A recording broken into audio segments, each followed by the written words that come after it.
ওজন কমানোর জন্য রাতের খাবারে ভাত পুরোপুরি বাদ দিতে হবে এমন ধারণা অনেকের মধ্যে প্রচলিত।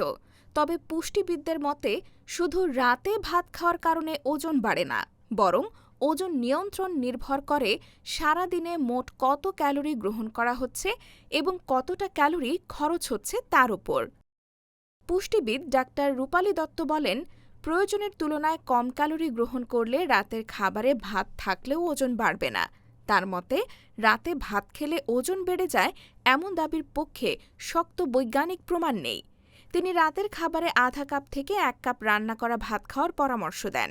পাশাপাশি ভাতের সঙ্গে ডাল, মুরগির মাংস, পনির বা অন্যান্য প্রোটিন সমৃদ্ধ খাবার এবং পর্যাপ্ত সবজি রাখার উপর গুরুত্ব দেন।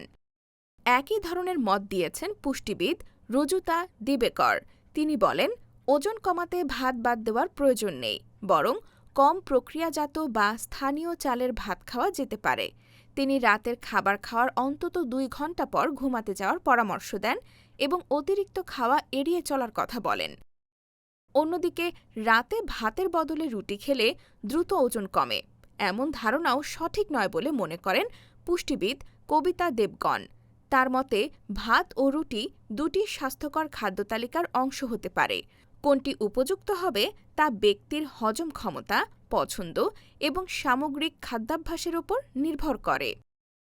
বিশেষজ্ঞদের মতে, ওজন কমানোর ক্ষেত্রে ভাতকে দায়ী না করে খাবারের পরিমাণ নিয়ন্ত্রণ, সুষম খাদ্যাভ্যাস, পর্যাপ্ত প্রোটিন ও সবজি গ্রহণ এবং স্বাস্থ্যকর জীবনযাপনের দিকে গুরুত্ব দেওয়া উচিত। তাই ওজন কমাতে চাইলে রাতের খাবার থেকে ভাত বাদ দেওয়ার প্রয়োজন নেই, বরং পরিমিত ও সুষম খাদ্যাভ্যাসই সবচেয়ে কার্যকর।